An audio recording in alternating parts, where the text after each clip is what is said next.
Okay, firstly, your rudiments aren't failing because you're bad at them. You just haven't learned how to use them correctly. Today we're not here to learn more and more and more rudiments, we're here to fix the formats in which you practice them.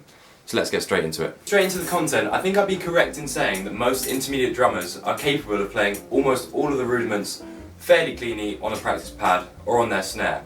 But actually when they get to playing, it seems that they start to break down and they get all sorts of issues when they actually try to incorporate them into sort of real life drumming. And this definitely, I feel like, isn't a talent issue. You just need to be changing how you practice your rudiments so that then it cleanly flows into your real drumming.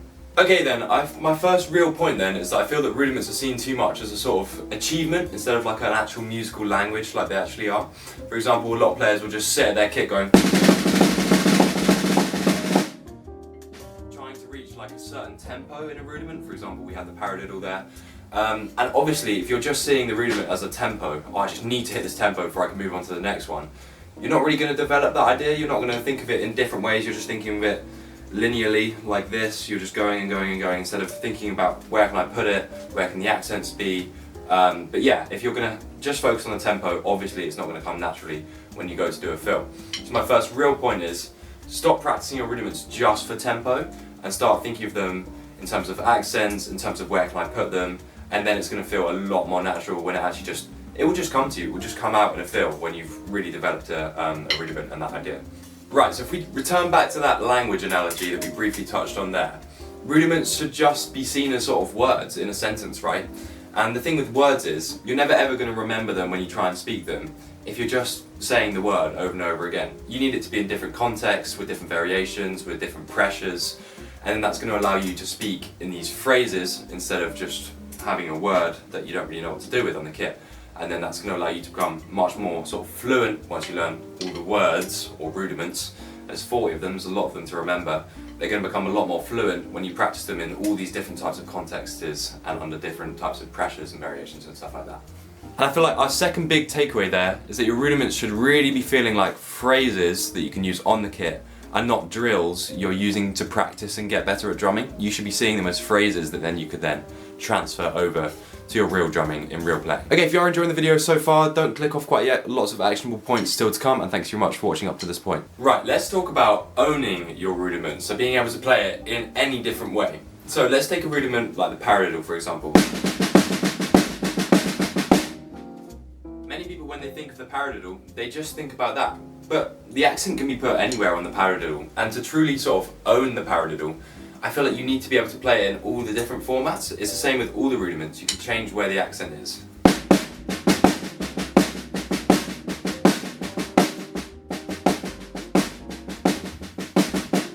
See what I mean? You can put the accent anywhere on that paradiddle.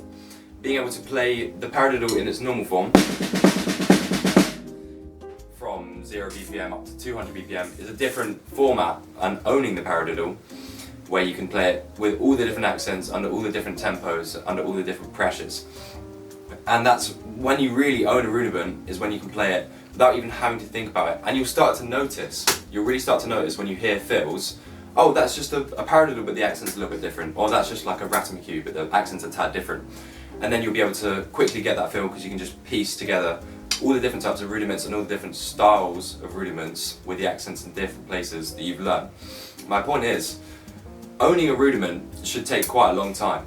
Doing all the different rudiments with all the different accents and all the different speeds should be quite a big project. You shouldn't be able to just quickly bash through all 40 rudiments. Yeah, I'm done with the rudiments now that I've learned all of them. No, I'm still learning the rudiments. Even a lot of the advanced drummers are still learning their rudiments because there's so many different things you can do with them. So you really should try and own each of those rudiments before you move on to the next one. Is our next key point. Okay, next point. Rudiments without a purpose tend to stay isolated in your playing, e.g.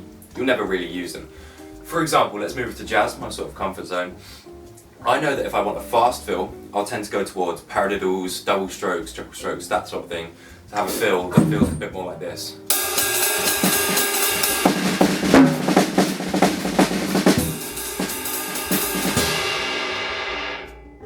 Whereas, if I want a little bit of space, a little bit more sort of, space in the fill, I might move towards flams, flam taps, singles, that sort of thing.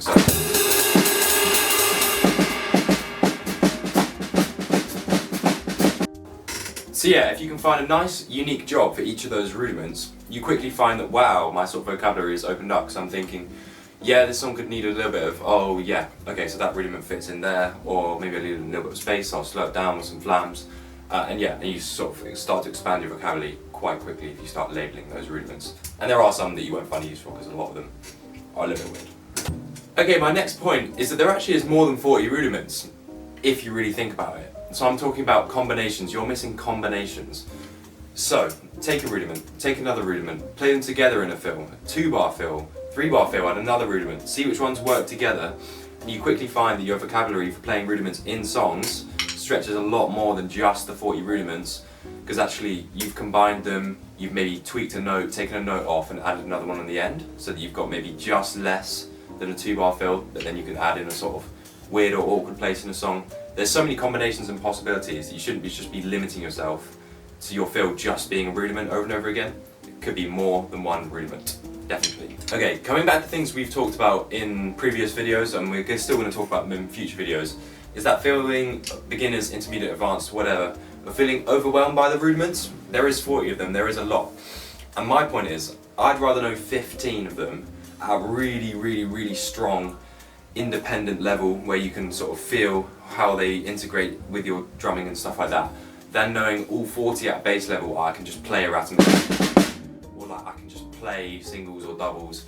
I want to really know 15 of them rather than having a shallow knowledge of all 40 or 30 or whatever.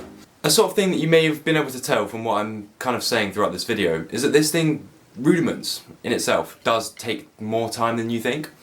I think you can be playing rudiments and improving your rudiments probably for the whole of your life throughout drumming. You can always get better at them.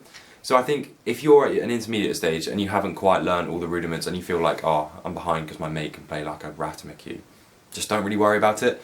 Worry more, the rudiments I have, do I have them to a suitable standard for my drumming, and can I use them in all the contexts rather than rushing ahead and just learning all the rudiments? I just think that's pointless. Try and get really in-depth knowledge of the ones you have before moving on to the next ones and trying to impress your mates. Okay, I think that is about everything. In conclusion, definitely treat those rudiments like a language, not like drills.